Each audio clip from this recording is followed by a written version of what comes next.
بسم الله الرحمن الرحيم يا أيها الذين آمنوا استعينوا بالصبر والصلاة إن الله مع الصابرين صدق الله مولانا العظيم ببركة إن الله وملائكته يصلون على النبي يا أيها الذين آمنوا صلوا عليه وسلموا تسليما اللهم صل على سيدنا محمد وعلى آله وصحبه أجمعين صلاة وسلام عليك يا سيدي يا رسول الله وعلى آلك وأصحابك يا حبيب الله. حاضرین کرام،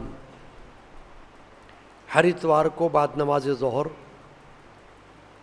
قرآن و حدیث اور فقہی مسائل کا درس اللہ کے فضل و کرم سے جاری ہے. آج کی اس نشست میں سترہ کا ذکر اور اس کی اہمیت پر کچھ گفتگو مقصود ہے. احادیث کریمہ کی روشنی میں سترہ کا ذکر ہمارے لیے نمازوں کے وقت بڑی اہمیت رکھتا ہے. سترہ سترن کے لفظ سے نکلا ہے،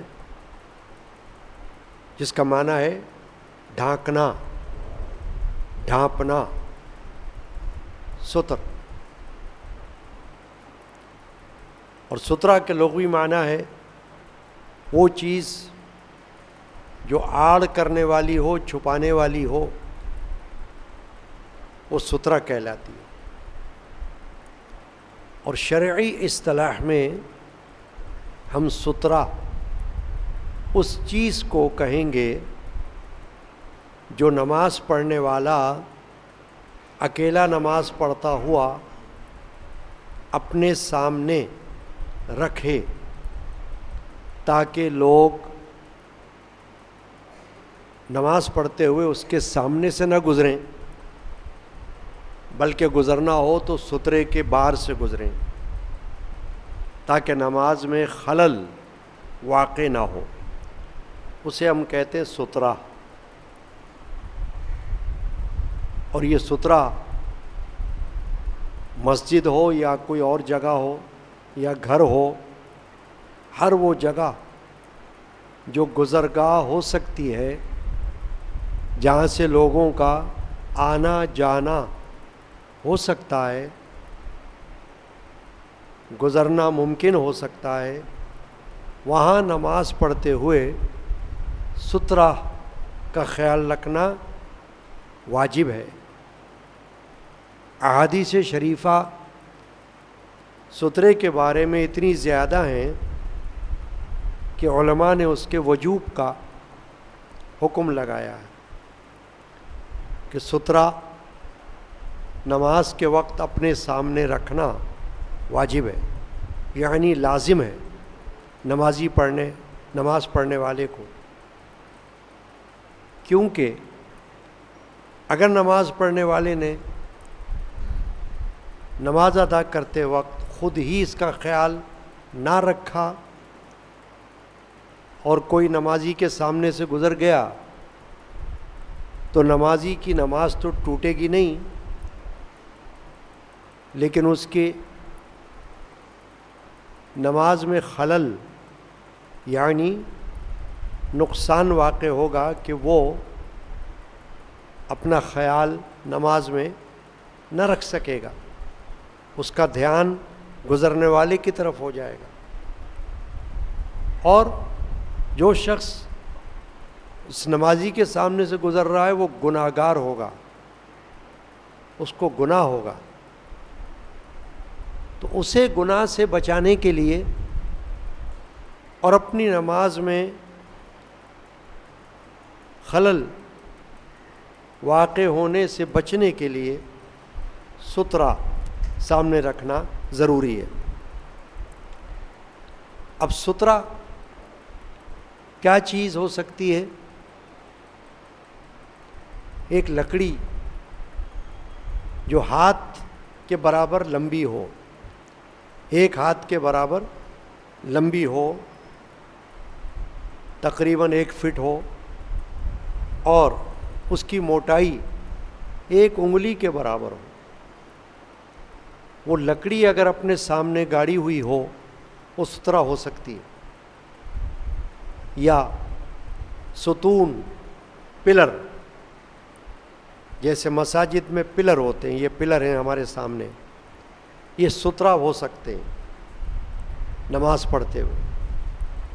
یا کوئی دیوار سامنے ہو وہ سترا ہو سکتی ہے۔ کرسی اتنی اونچی ہو کہ ہاتھ برابر اس کی اونچائی ہو، وہ سترا ہو سکتی ہے۔ وہ جب سامنے ہوگا، اب نمازی اگر اس کے سامنے سترا رکھ دیا گیا یا رکھا گیا، وہ سترے کے سامنے نماز پڑھ رہا ہے، تو اب کوئی گزرنے والا اس سترے کے آگے سے گزرے گا تو نہ وہ گناہ گار ہوگا، نہ نمازی کی نماز میں کوئی ڈسٹربنس، کوئی خلل واقع ہوگا۔ یہ ہے سترا، یہ ہے اس کی اہمیت، اور یہ ہے اس کا وجوب۔ عام طور پر نماز پڑھتے ہوئے مساجد میں جب کوئی اکیلے نماز پڑھتا ہے، وہ جلدی میں آ کر مسجد میں جس جگہ چاہے نماز پڑھنے کھڑا ہو جاتا ہے، یہ نہیں دیکھتا کہ میرے سامنے کوئی پلر ہے یا نہیں، دیوار ہے یا نہیں، لکڑی ہے یا نہیں، کرسی ہے یا نہیں، کھلی جگہ ہے۔ وہ نماز تکبیر تحریمہ کہہ دیتا ہے، نماز کی نیت کر لیتا ہے اور نماز میں مشغول ہو جاتا ہے۔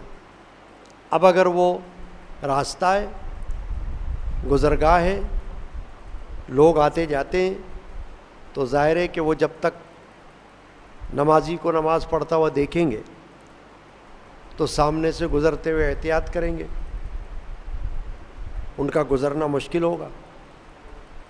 اس لیے یہ حکم دیا گیا ہے کہ سترے کے بغیر نمازی کے آگے سے گزرنا حرام ہے، اور خود نمازی اگر بغیر سترے کے نماز پڑھے گا تو وہ بھی گناہ گار ہو جائے گا، کیونکہ اس نے خود ہی خیال نہیں رکھا کہ ایسی جگہ نماز پڑھتا جہاں سامنے کوئی چیز ہوتی اس کے، تاکہ کوئی گزرنے والا گزر جاتا، نماز میں کوئی دشواری نہ ہوتی، خلل واقع نہ ہوتا۔ لیکن اس نے ایسا نہیں کیا تو اس نے بھی برا کیا، اور گزرنے والا گزر جائے گا تو گناہ گار ہوگا۔ یہاں تک کہ کوئی ایسی مسجد ہو جو بڑی ہو اور اس میں نماز پڑھتے ہوئے سجدے کی جگہ پر اگر اپنی نظر رکھی جائے تو جہاں تک احساس ہو سکتا ہے کسی کے گزرنے کا، وہاں تک کوئی نہ گزرے، اس کے آگے سے کوئی گزر جائے تو حرج نہیں بغیر سترا کے۔ بڑی مسجد میں، جامع مسجد ہے، 40 گز شرعی طور پر اس کی لمبائی ہے، چوڑائی ہے، تو اس پیمائش کے حوالے سے اگر کوئی نماز پڑھ رہا ہے اور سترا نہیں ہے اور کوئی سامنے سے گزرے گا تو کوئی حرج نہیں ہوگا۔ یا پھر حرم شریف میں کوئی نماز پڑھ رہا ہے تو چونکہ بڑی جگہ ہے، حرم شریف کا صحن وسیع ہے، تو وہاں پر سامنے سے گزرنے میں حرج نہیں، ممانعت نہیں۔ لیکن چھوٹی جگہوں میں بغیر سترا کے، بغیر آڑ کے نماز پڑھنا ممنوع ہے، اس کا خیال رکھنا ضروری ہے۔ احادیث شریفہ جیسا کہ میں نے عرض کیا 1 سے زیادہ موجود ہیں. سیاح ستہ حدیث کی 6 صحیح کتابوں میں یہ حدیثیں موجود ہیں.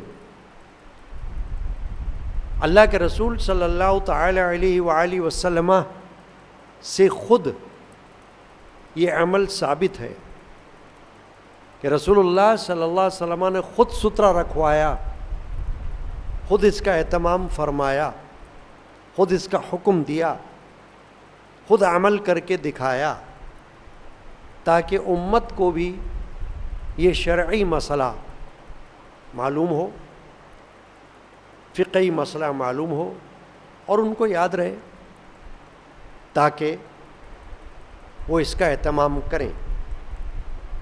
کیونکہ نماز ایک ایسی عبادت ہے جس میں خشوع و خضوع، ساکن رہنا اور متوجہ رہنا یہ افضل ہے.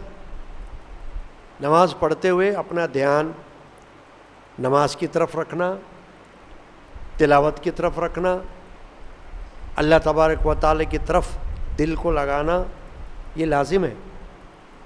اس لیے ان باتوں کا اہتمام کیا گیا تاکہ لوگ جس طرح نمازوں کے فرائض، واجبات، سنن، مستحبات کو نظر میں رکھتے ہیں، اسی طرح سترہ کی اہمیت کو بھی سمجھیں اور اس کا بھی خیال رکھیں. خود ہی اس بات کا اہتمام کریں کہ مسجد میں داخل ہو کر سنتیں پڑھ رہے ہوں یا نوافل ادا کر رہے ہوں تو دیکھیں کہ کون سی ایسی جگہ ہے جس کے پیچھے کھڑے ہو کر ہم سنتیں پڑھ سکتے ہیں. یعنی کہ اوپن جگہ نہ ہو، کھلی نہ ہو کہ لوگ صف میں سے آ رہے ہوں، جا رہے ہوں، آ سکتے ہوں، جا سکتے ہوں. ایسی جگہ میں کھڑے ہو کر نماز نہ پڑھیں. ستون یا دیوار کے پیچھے ہو کر نماز پڑھیں تاکہ سامنے آڑ موجود ہو. بخاری شریف کی ایک حدیث پیش کرتا ہوں جو حضرت ابن عمر یعنی عبداللہ بن عمر فاروق اعظم کے بیٹے اس حدیث کو بیان کر رہے ہیں رضی اللہ تعالی عنہما. وہ فرما رہے ہیں کہ نبی صلی اللہ علیہ وسلم صبح کے وقت عیدگاہ تشریف لے جاتے.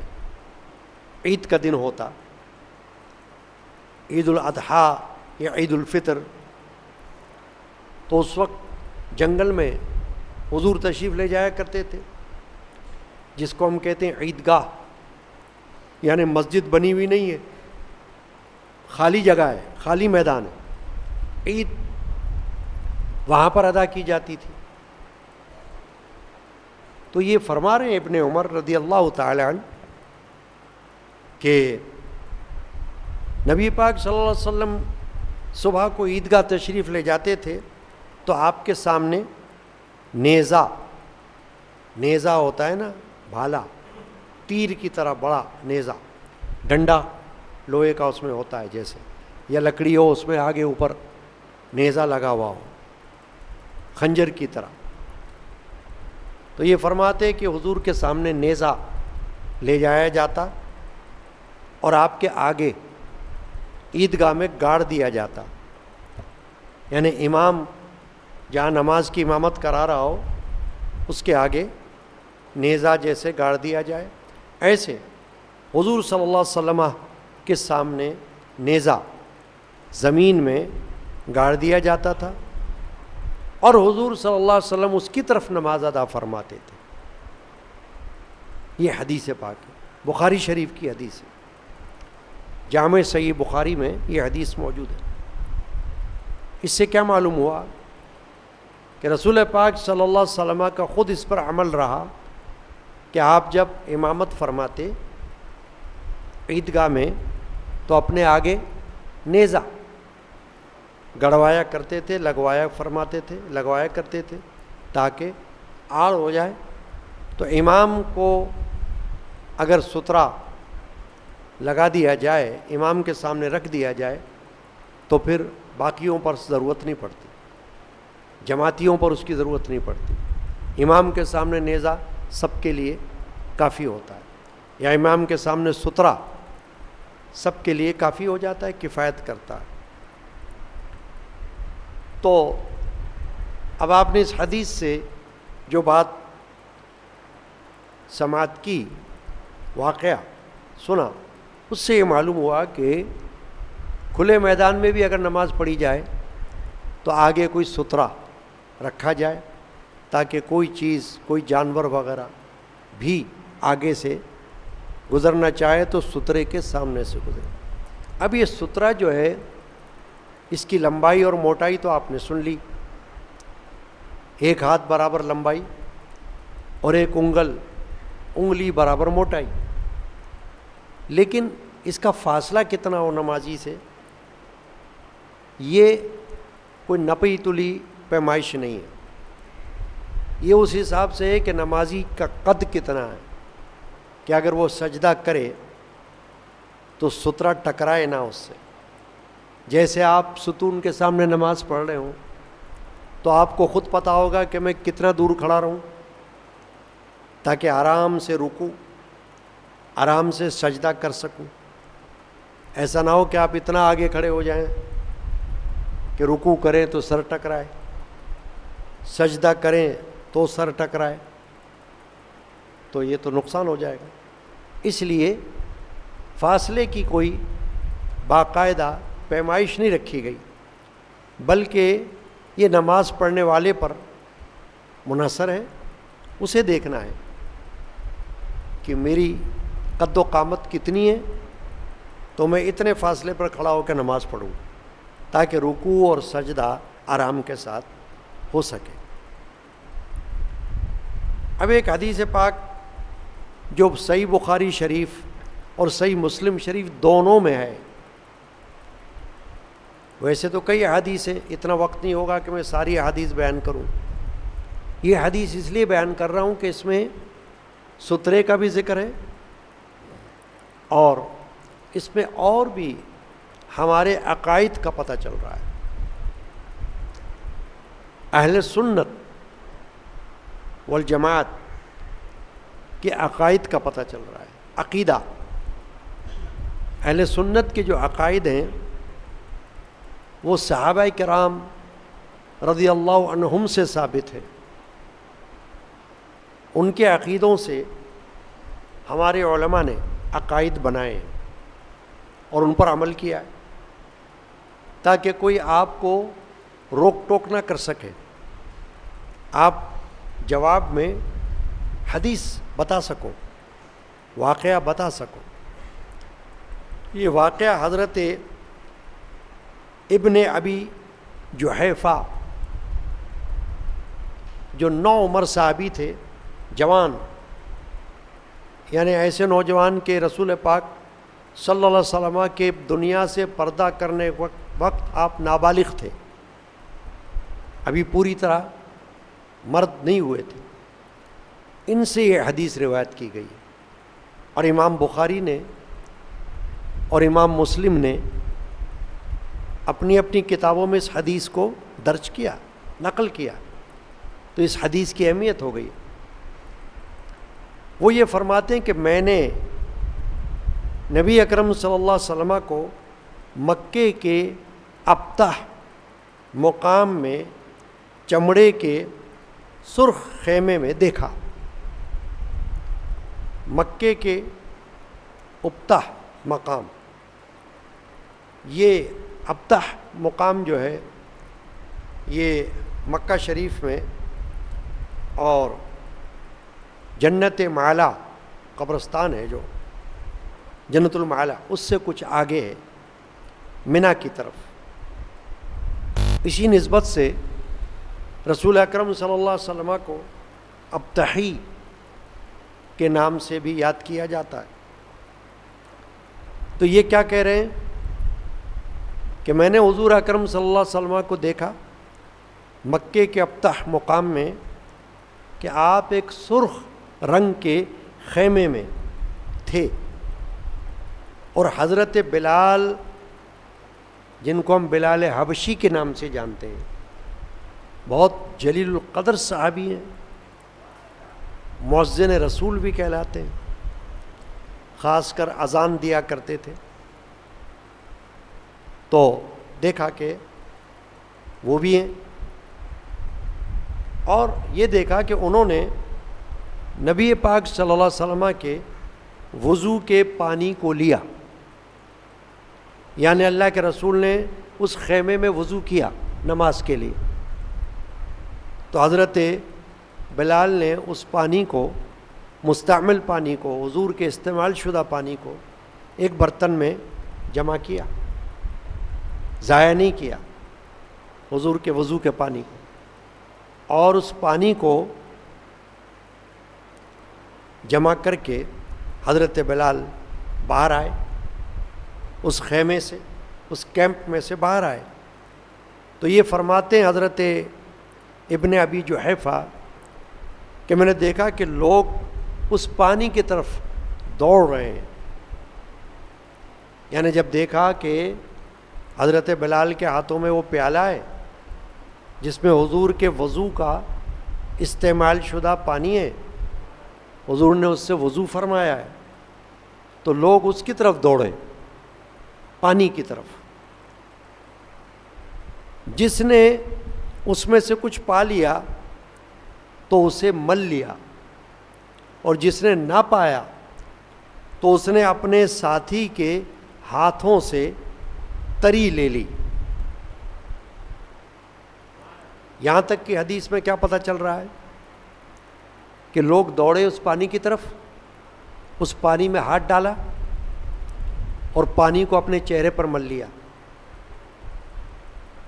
تو جنہوں نے پانی میں ہاتھ ڈال کر پانی لے لیا انہوں نے تو چہروں پر مل لیا، اب لوگ زیادہ تھے، پانی کم تھا، تو جن کو پانی نہ ملا انہوں نے لوگوں کے ہاتھوں میں پانی کی جو نمی، پانی کی جو تری تھی اس پر ہاتھ لگا کر اور وہ اپنے چہروں پر مل لیا۔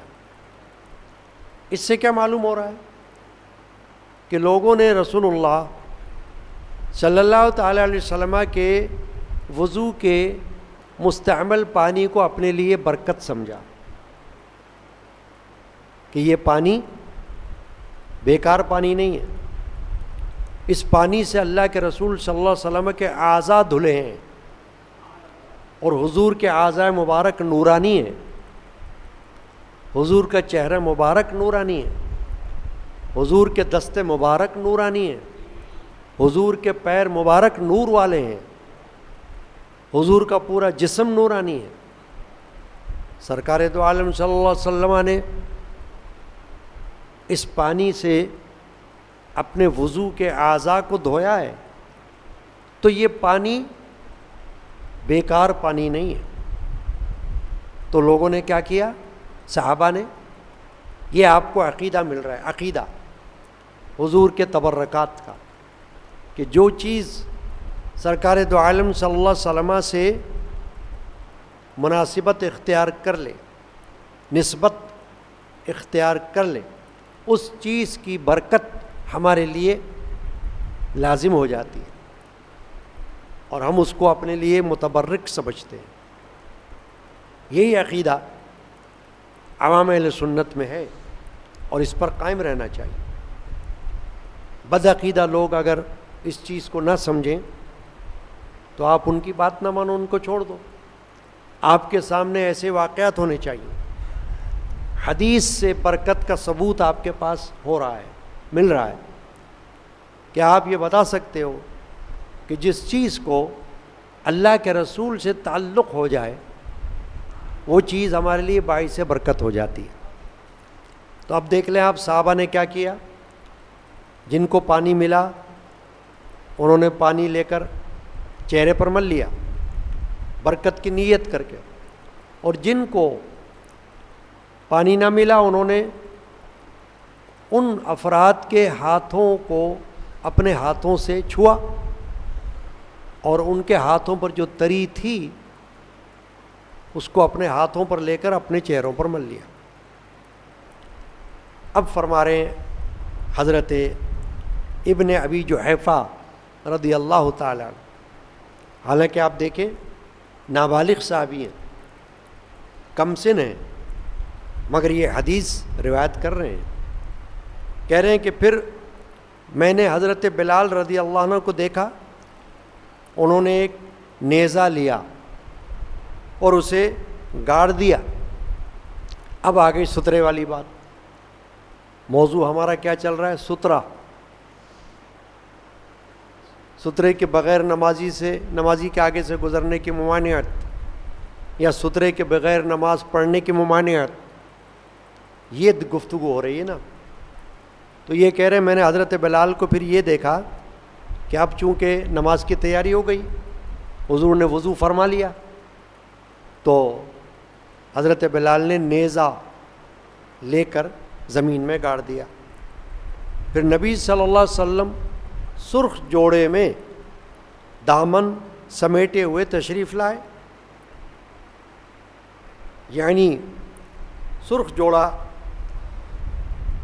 وہ ایسا تھا کہ خالص سرخ نہیں، پیور سرخ منع ہے، مسلمانوں کو، مردوں کو سرخ لباس منع ہے، عورت پہن سکتی ہے لیکن مردوں کو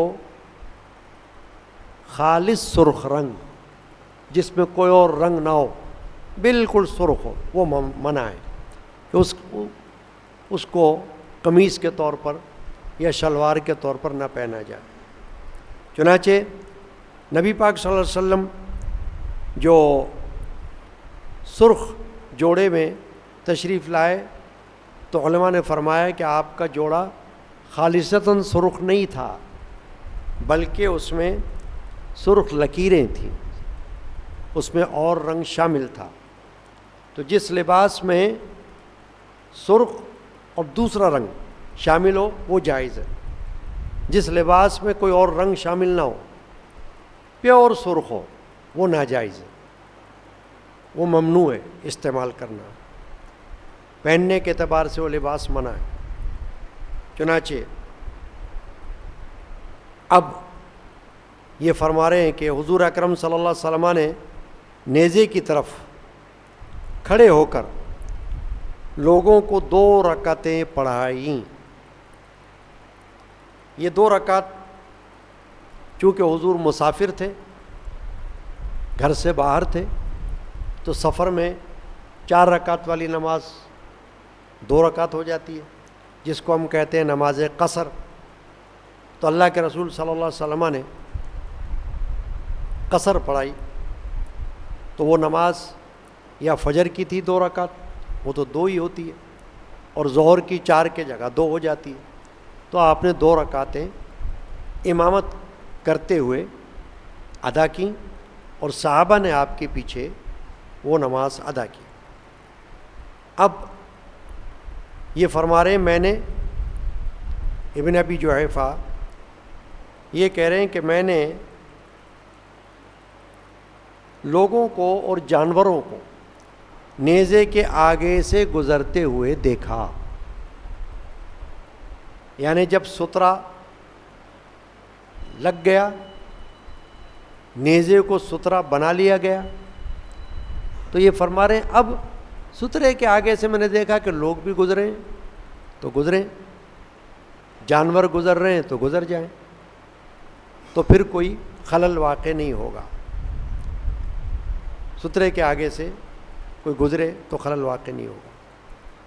یہ حدیث شریفہ معلوم ہو گئی کہ امام کا سترہ پوری جماعت کا سترہ ہو جاتا ہے، پھر ہر ایک بندے کو سترہ لگانے کی ضرورت نہیں۔ چنانچہ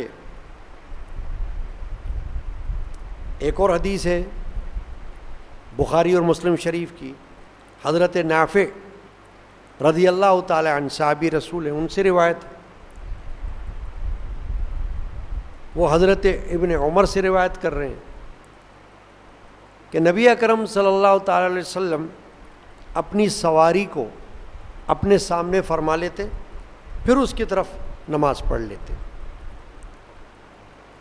اس میں دوسری بات پتہ چل رہی ہے کہ ایک سترا تو یہ ہے کہ نیزہ کھڑا کر لیا لکڑی کی طرح اور اس کے سامنے اب نماز پڑھ لی، اور ایک یہ کہ سواری اونٹ بٹھا لیا، تو اونٹ کا جو کجاوا ہوتا ہے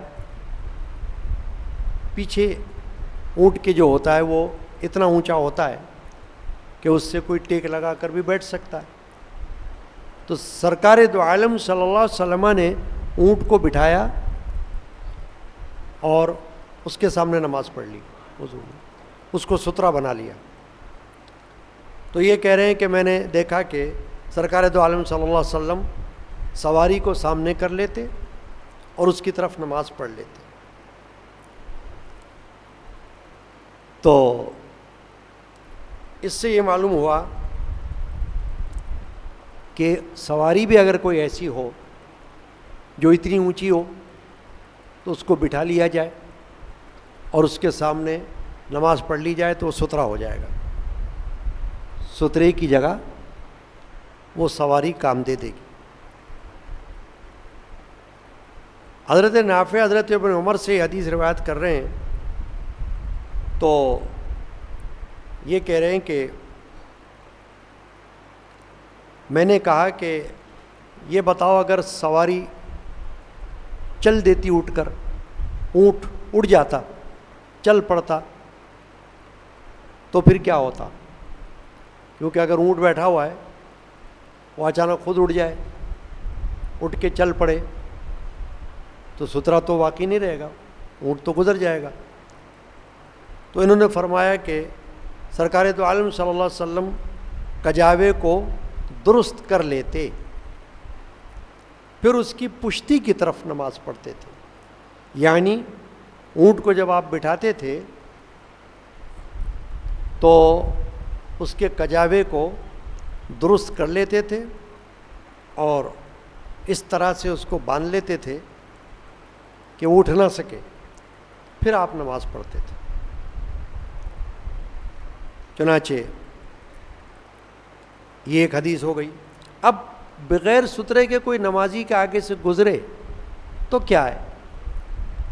اب اس میں ایک اور حدیث ہے، وہ بھی صحیح بخاری شریف اور صحیح مسلم شریف سے ہے. حضرت ابو جہیم، یہ بھی صحابی ہیں، یہ فرما رہے ہیں کہ رسول اللہ صلی اللہ علیہ وسلم نے یہ ارشاد فرمایا ہے کہ اگر نمازی کے سامنے سے گزرنے والا یہ جان لیتا کہ اس میں کیا گناہ ہے تو 40 تک ٹھہرنا سامنے گزرنے سے بہتر ہوتا. 40 کا عدد تو اگلی حدیثوں میں آ رہا ہے کہ 40 سال. یعنی اگر گزرنے والا یہ محسوس کرتا کہ میرا اس کے سامنے سے گزرنا مجھے کتنا گناہ دے گا تو 40 سال ٹھہرنے کو اچھا سمجھتا، لیکن آگے سے نہ گزرتا، رک جاتا. یہ نہیں کہ بے پرواہی سے گزر رہا ہے آگے سے. تو اب یہ جو حدیثیں آپ نے سنی ہیں جس میں اتنی سخت سزا کا ذکر بھی آ گیا 40 سال کی، تو اس سے یہ اندازہ آپ نے لگا لیا ہے کہ سترا نمازی کے سامنے ہونا کتنا ضروری ہے. اور خود نمازی کو نماز ادا کرتے وقت کسی بھی مسجد میں جائے اور اکیلا نماز پڑھنے کھڑا ہو جائے تو پھر دیکھ لے کہ میں کہاں کھڑا ہو رہا ہوں. راستے میں نہ کھڑا ہو، ستون کے سامنے کھڑا ہو، دیوار کے سامنے کھڑا ہو، کرسی کے سامنے کھڑا ہو، لکڑی کے سامنے کھڑا ہو. اس طرح سترا رکھ کر نماز ادا کرے. ویسے اگر کوئی سو رہا ہے، حدیث پاک میں ہے ام المومنین حضرت عائشہ صدیقہ رضی اللہ تعالی عنہا سے حدیث ہے کہ وہ یہ فرماتی ہیں کہ نبی پاک صلی اللہ علیہ وسلم رات میں نماز پڑھا کرتے تھے. یہ بھی بخاری اور مسلم شریف کی حدیث ہے. تو حضرت اماں عائشہ رضی اللہ تعالی عنہا یہ روایت کر رہی ہیں کہ حضور رات کے نماز پڑھتے تھے، تہجد کی نماز، تو میں آپ کے درمیان ایسے لیٹے ہوتی تھی جیسے جنازہ رکھا ہوا ہوتا ہے، یعنی میرا لیٹنا حضور کی نماز میں خلل نہیں ڈالتا تھا۔ تو فقہا نے فرمایا کہ اگر کوئی سامنے لیٹا ہوا ہوگا تو نماز ادا کی جا سکتی ہے اور اس سے نماز میں خلل نہیں ہوگا، لیکن کوئی گزرے گا تو نماز میں خلل واقع ہوگا۔ اگر کوئی آگے بیٹھا ہوا ہوگا اور پیچھے کوئی نماز پڑھے تو نماز میں خلل نہیں ہے۔ اصل ہے گزرنا، ادھر سے گزر کے ادھر جانا، جس کو کہتے ہیں راستہ کاٹنا۔ تو راستہ کاٹنا، راستہ کاٹ کر گزرنا، یہ منع ہے۔ تو کسی کے سامنے کوئی بیٹھا ہوا پہلے سے، یا کوئی لیٹا ہوا ہے، کوئی سویا ہوا ہے، نماز پڑھ لینا یہ ممنوع نہیں ہے، لیکن کوئی سامنے سے گزر جائے یہ ممنوع ہے۔ تو اس لیے کہا گیا ہے کہ نماز پڑھتے وقت سترا یہ ہونا چاہیے۔ تو آج کی نشست میں ہم نے اہم مسئلہ، شرعی مسئلہ سترا، اس کے بارے میں حدیث کی روشنی میں سن لیا۔ اللہ تعالی ہمیں یاد رکھنے کی توفیق عطا فرمائے۔ صلی اللہ تعالی علی سیدنا محمد وعلی آلہ وصحبہ اجمعین، آمین۔ آج کی نشست میں محمد نعیم صاحب، ان کی والدہ ماجدہ کی برسی کا دن ہے۔ ایک تو دعا یہ ہے کہ اللہ ان کی والدہ کی مغفرت فرمائے۔ آپ تمام حضرات صدق دل سے آمین کہہ لیں۔ آمین۔ یہ آمین کہنا بڑی فضیلت ہے، نیکی ہے بڑی۔ اللہ تعالیٰ ان کے والدہ کی مغفرت فرمائے، آمین۔ تو ان کی طرف سے شربت کا اہتمام کیا گیا جو آپ کے پاس پہنچا، اللہ تعالیٰ اس کا ثواب ان کی والدہ کو پہنچائے۔ حدیث میں ہم کو یہ باتیں ملتی ہیں نا کہ صحابی نے بھی ایصال ثواب کے لیے اپنی والدہ کے کنواں کھدوایا تھا، لوگ پانی پیتے تھے اور ان کی ماں کو اس کا ثواب پہنچتا تھا، خود اللہ کے رسول پانی پیا کرتے تھے اس کا۔ تو اس سے یہ بھی معلوم ہو گیا کہ ثواب کے لیے اگر کوئی چیز تقسیم کی جائے تو اس کا کھانا، اس کا پینا یہ بھی ثواب ہے، اس میں کوئی ممانعت نہیں، کہ وہ رسول اللہ صلی اللہ علیہ وسلم نے خود اس کنویں سے پانی پیا، صحابہ نے پیا، اور ثواب سعد بن عبادہ کی والدہ کو پہنچتا رہا، انہوں نے کیا تھا اہتمام۔ تو ایصال ثواب کا یہ بہتر ذریعہ ہے۔ اور میں ویسے بھی کہتا ہوں کہ کسی کو بھی اگر ایصال ثواب کرنا مقصود ہو تو وہ اس مسجد میں ایصال ثواب کے لیے کچھ نہ کچھ پیش کر سکتا ہے۔ اللہ تعالیٰ اس کو توفیق عطا فرمائے۔ یا اللہ آج کے درس کی حاضری قبول فرما، ہر اتوار کو اس درس میں ہمیں شرکت کی توفیق عطا کر۔ 3 مہینے کے درس کا جو میں نے اعلان کیا اس میں ہمیں شامل ہونے کی توفیق عطا کر۔ اس میں عقائد کا ہمیں پتہ چلے گا، ہر درس میں کون کون سے ہمارے عقیدے ہیں، عقیدوں کی تعریف، عقیدوں کی اہمیت، عقیدوں کے فضائل اور عقیدوں کا جو بیان ہے وہ ہوگا۔ اور پھر 1 مہینہ اعمال کا بیان ہوگا جس میں عبادات آئیں گی، فرض عبادات، اس کی تفصیلات، اور پھر 1 مہینہ تصوف کا بیان ہوگا کہ صوفیاء کرام نے کس طرح سے ہمیں تعلیم دی ہے، ان کے ہاں کون کون سی تعلیمات ہیں۔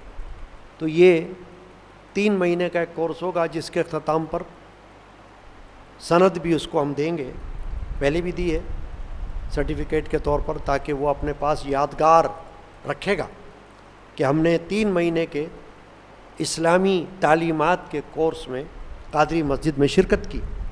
اور یہ درس انشاءاللہ میں خود دیا کروں گا، اللہ تعالیٰ اس کی بھی ہمیں توفیق عطا کرے، آمین۔ یا اللہ جو کچھ آج حدیثیں پیش کی گئی ہیں قبول فرما لے، تلاوت کی گئی قبول فرما لے، حضور نبی کریم صلی اللہ علیہ وسلم کی بارگاہ اقدس میں اس کو نظر فرما، صحابہ کرام اہل بیت عظام، تابعین، تبع تابعین، اولیاء کاملین رضی اللہ عنہم اجمعین کی بارگاہ میں نظر فرما۔ حضور سیدنا غوث الاعظم رضی اللہ تعالیٰ عنہ کی بارگاہ میں نظر فرما، اور ہمارے تمام مرشدان پاک کی ارواح کو ثواب پہنچا۔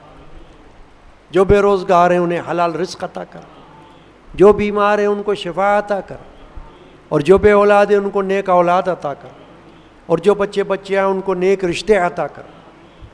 ہر آنے جانے والے کو حفظ امان میں رکھ۔ اے اللہ ہمیں ہر اتوار کو اس خاص وقت کے درس میں حاضری کی توفیق عطا کر، اور ہمیں اپنے عزیز و رشتہ دار اور اپنے دوست احباب کو بھی دعوت دینے کی توفیق عطا کر۔ آمین۔